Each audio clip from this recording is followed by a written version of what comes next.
This podcast is brought to you by Kempower, the reliable, quick, and scalable EV charging solutions for everyone and everywhere. And StarCharge, the largest EV charging manufacturer in the world, and is also a provider of residential and commercial battery storage.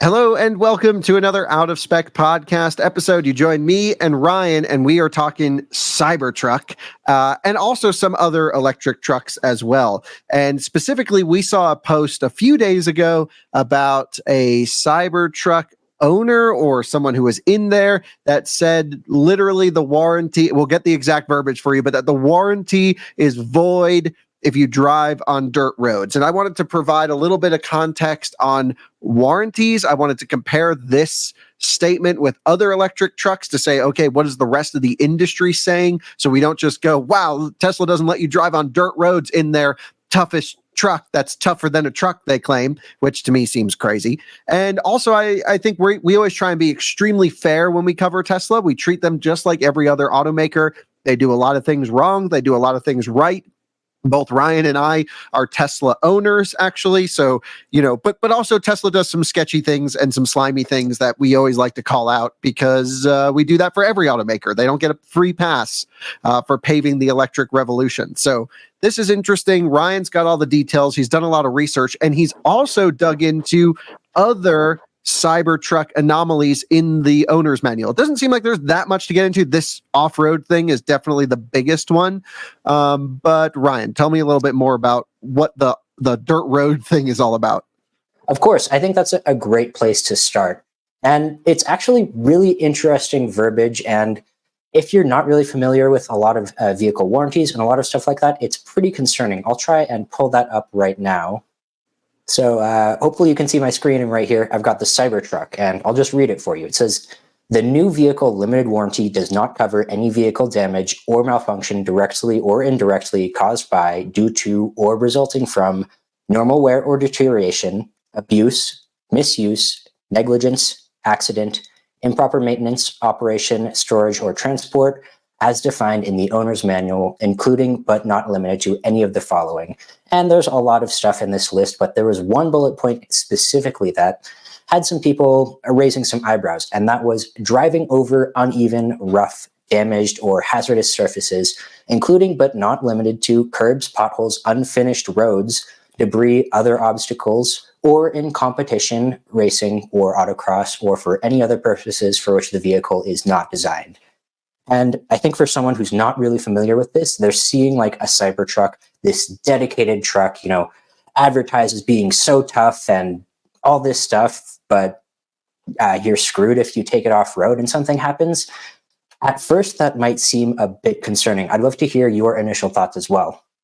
Well, so first of all, Tesla, their owner's manual right now is only inside of the Cybertruck. There's no online downloadable version, and it is being updated. So this is, at least at the time of the recording, the exact verbiage that's in the Cybertruck owner's manual. Whether Tesla will choose to change it down the line, I don't know. But as of February 2024, this is what it says inside the truck.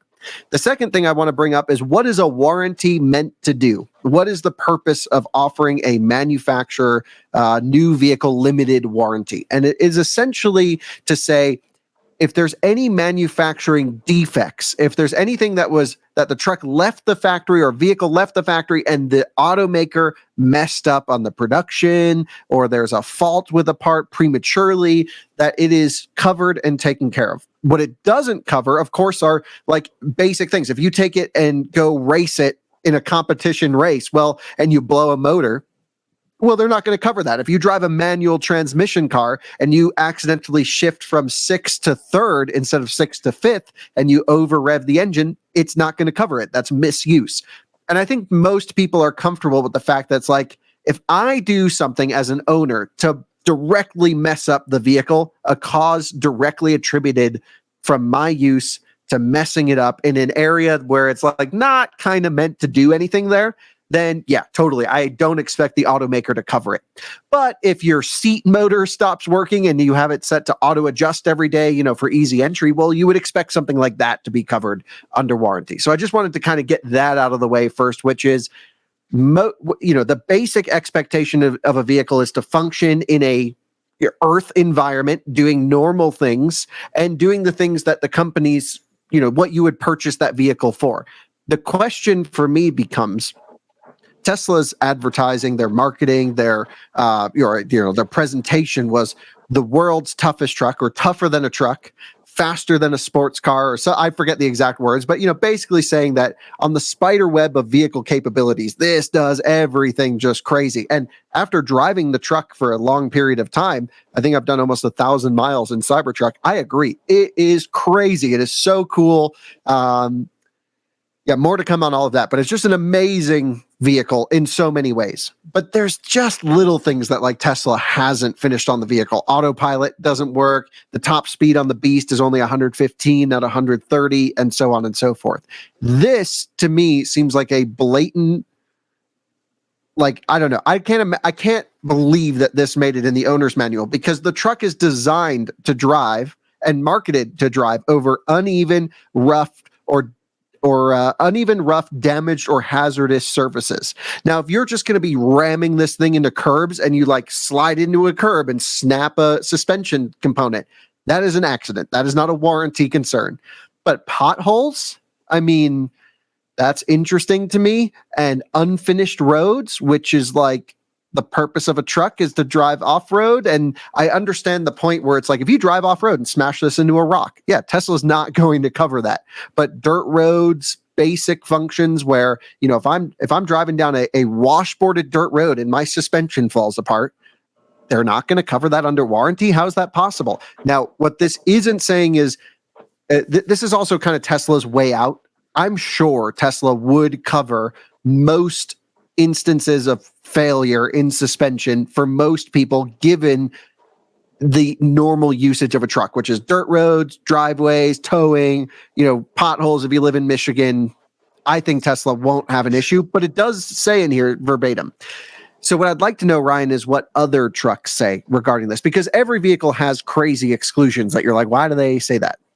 Of course, and that's a great way to segue. And I think the first competitor that comes to mind for most people is Rivian R1T and R1S. They both have the same warranty language, and what it says exactly, as you can see, is in addition, damage or the malfunction of the vehicle or any of its component parts is not covered under the new vehicle limited warranty when caused by the following. A lot of bullet points, but a couple of the important ones are reckless driving the vehicle over hazardous surfaces, including but not limited to curbs, potholes, debris, vegetation, or other obstacles, as well as competition and racing.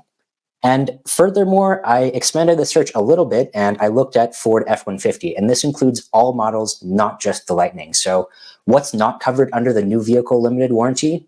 Misuse of the vehicle, such as driving over curbs, overloading, racing, or using the vehicle as a permanent stationary power source. Just to drive home the point, I also found Hold on one second, because that's interesting. Because isn't the F-150 marketed to be a stationary power source? It's meant to be a stationary backup, not power source. So I think that's what they're trying to say. So they're saying, if I bought an F-150 and drove it 0 miles, but kept that thing plugged into my home backup system, not covered for that. Correct. That's my interpretation of it. Okay. That's reasonable, as long as you know up front what you're getting into. Right. And then Chevy Colorado has another similar one: misuse of the vehicle, such as driving over curbs, overloading, racing, or other competition. That's not covered in their new vehicle limited warranty. So yes, I do think that it's a little bit interesting that Cybertruck has some really specific language, like curbs, potholes, unfinished roads. However, I think that at the end of the day, more or less, these are all kind of saying the same thing. And that if you use the truck in a way that they don't deem as appropriate, which in a lot of cases kind of seems like just driving on good roads, it's not going to be covered under warranty. Yeah, you're not wrong. I mean, so the Cybertruck, no question, has the strictest language out of all of the trucks that you went through. But then it's also marketed as the toughest truck. So they kind of contradict each other, is all I'm trying to point out. I just think it's amusing more than anything. Now, I feel like if I had a Cybertruck and my I don't know, my screen rattled off because I've been driving on dirt roads or whatever, they would just cover that under warranty because they cover rattles and other stuff on my Model S under warranty from similar issues. And I drive my Model S and my Model 3 down dirt roads and I rally them around and they're still under warranty. I also take my Model S to track days, which Tesla knows about because our service center is awesome and I'm friends with them. They know what I do with the car and it's still covered under warranty for some things. Now, when Jordan crashed it into a curb, that was obviously not under warranty. When I asked them to find rattles that they were like, look, dude, we can't find anything. I'm like, I will just pay you to open up the car and tighten every bolt. Not under warranty, but they still did it at, I had to pay for the couple hours of labor for them to do that. And it was worth it. The car's dead silent now. Should have been warranty. Wasn't warranty. Okay. Gets a little crazy, a little bit interesting. But anyway, so I guess the toughest truck has the strictest warranty, which makes no sense to me. And the whole thing about curbs, get it. The whole thing about competition in racing, totally get it. The whole thing about damaged or uneven or potholes, Ryan, what? That's like just driving on normal streets. To me, I think it's more of like a CYA kind of thing. They just want to make sure that they're able to reject warranty claims if they deem that it's not something that should be repaired. And it does seem like, especially in your case and personal experience, there is some subjectivity as to what is covered and what isn't. One thing I'd like to say, though, is I think pretty reasonably you could argue anything that's not covered explicitly in the Cybertruck warranty probably might not be covered in any of the other warranties. Even though it's not explicitly stated, the implication to me seems like if it's not covered with the Cybertruck, it might not be with any of the other trucks as well. So there is an expert on this topic. His name is Steve Lato. I'm a huge fan, viewer, and I've spoken to him a few times. He's great. And he is basically a lemon law attorney by trade. And this is exactly the world that he operates in, which is implied warranty versus stated warranty. Essentially, if a company sells you a refrigerator and it doesn't cool your vegetables and it actually heats them up, even though it may not say it in the warranty, it's implied that by buying a refrigerator, it will cool down your vegetables. And so I would say, I would love to get Steve's opinion on this. When I buy a 4-wheel drive, giant triangle metal truck that says it's the toughest truck, the implied warranty is you can do tough truck stuff with it without, with some coverage from the manufacturer, assuming that that's the proper use. I would love to know what the audience thinks on this topic, and I'd love to maybe we can invite Steve on the show and ask him about this if the audience wants us to, because that would be fascinating to learn about it. But definitely interesting. Definitely interesting. Were there any other anomalies in the owner's manual that you found? Yeah, I spent a lot of time looking through it, and I'm just going to refer to some notes on this. It's really long. It took quite a while to get through it. There's a lot of really basic stuff, just introductory stuff like how to use the screen, what are the basic functions, how do you operate windows and doors, and then also a lot of stuff that's just similar with other Tesla stuff, like how do you deal with vehicle settings and change the climate control, all that stuff. Plenty of stuff on connectivity. And then I think some of the interesting stuff I found was some of the extra storage areas, like the rear seats folding up to give you more space in the back, as well as the underbed compartment. Pretty neat. I saw that the interior outlets are NEMA 520 instead of NEMA 515. And for those who aren't aware, that just means that it has a higher amperage limit, which cool, great, but kind of questioning what you would use that for. Do you have any ideas for that? I don't know what I don't think I have any appliance at my house other than an EV charger or supply equipment that utilizes NEMA 520. Yeah, and they also have got a NEMA 1450, which can provide way more power, so no reason to use the 520. I've seen some tea kettles that will use them, so you can heat up your water marginally faster. But again, I think this is just more than anything an interesting decision. Speaking of the outlets, there was just a software update sent to the trucks that allow them to be used while charging and driving, which you used to have to be parked and unplugged for them to work. That's excellent to hear. That's was something that was in the owner's manual actually, but glad to hear they've released that update. Yep. One of the decisions that they made, I think, is more reasonable. Is they have no auto steer while towing, and I don't know if they'll end up adding that eventually, but at least right now, to me, that seems like a pretty reasonable decision, especially with everything that goes into towing and the fact that they've got pretty limited data onto both the Cybertruck and what that handling will be like when towing.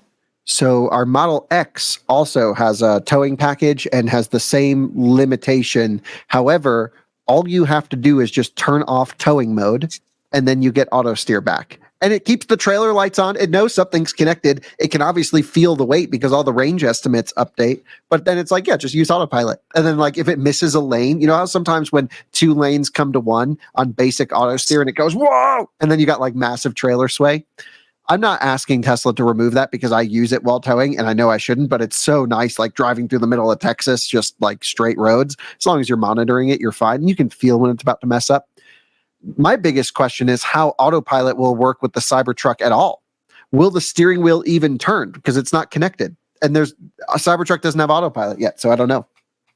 That'll be really interesting to see. I think at least just from like a user ergonomics experience, they should probably have the wheel turn just so that there's something in your brain.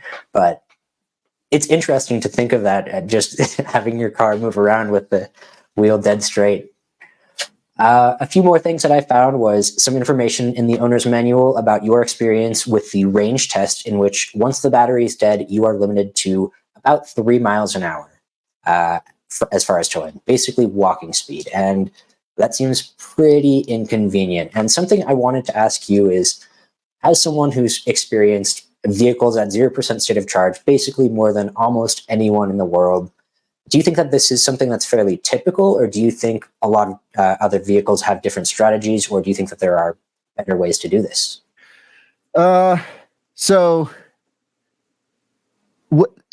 Okay, first of all, so the typical question of will a vehicle reach 0% state of charge? I know that's not really what you're asking, but I just want to paint the picture.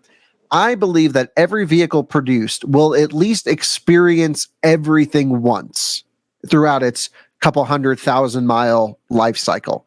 Every electric car will probably run to zero. And I'm not talking about of that model. I'm talking about every car that is produced. So I think, that's what you should plan for as a vehicle engineer, which is, you're assuming someone will run this thing to dead. What should you do once it's dead? Well, you need to, in Tesla's case, they need to preserve the 16 volt, or I guess it's a 48 volt low voltage system of the Cybertruck. They also, for some reason, limit you to 3 miles an hour while towing. Now, it has to do with the motors and, creating electrical magnetic fields, because there's a permanent magnet motor involved here, and also just wearing down components if you're yanking on the thing all the time.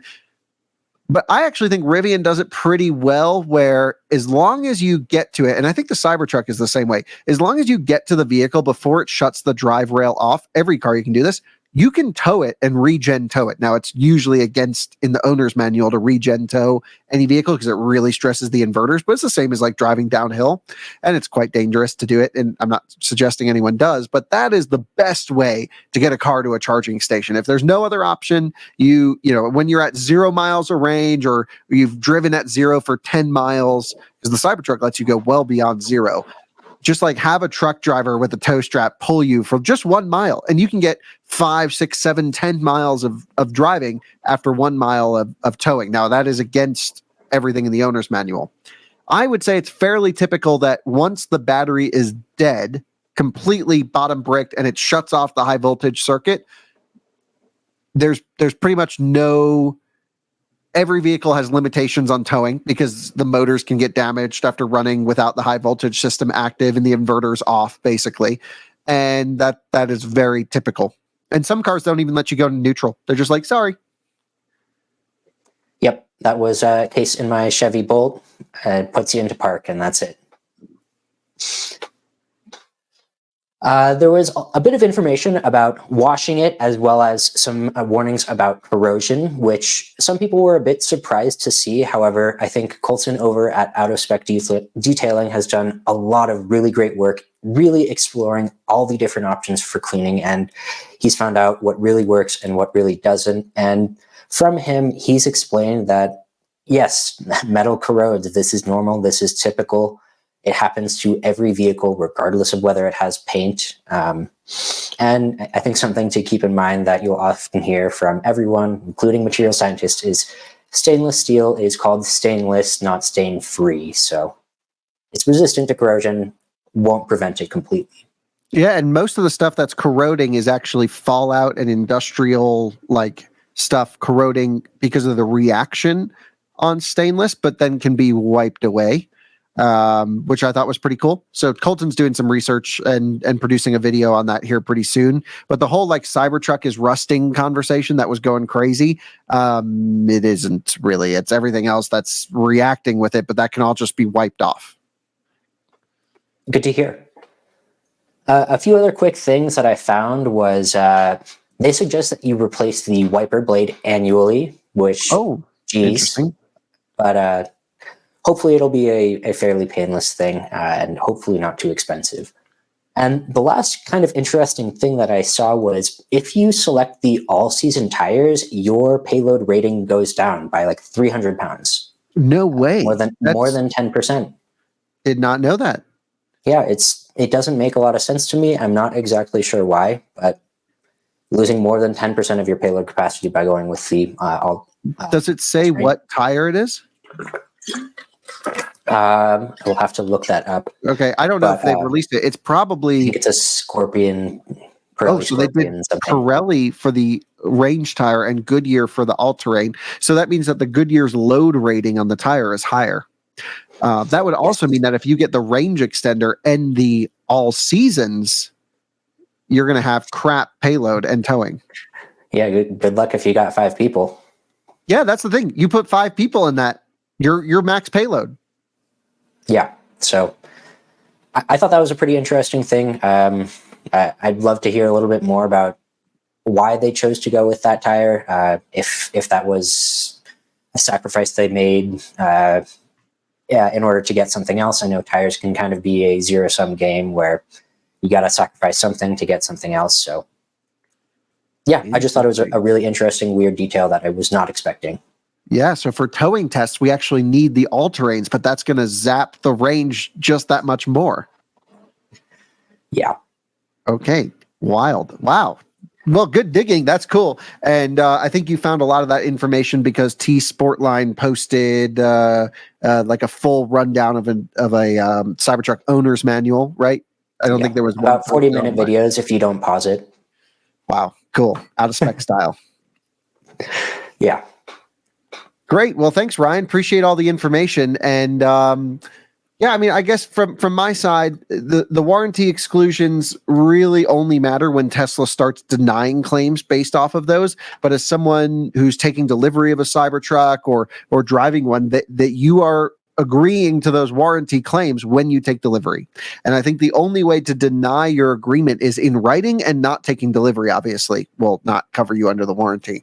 But by accepting delivery, you're assuming, or they're assuming, that you agree to those warranty claims, which is if you drive it on a dirt road, your warranty is void. Now, keep in mind, they can't, and we should have made this point at the beginning of the episode, but they can't just deny everything because you drove it over a pothole or a dirt road. It has to be a direct link.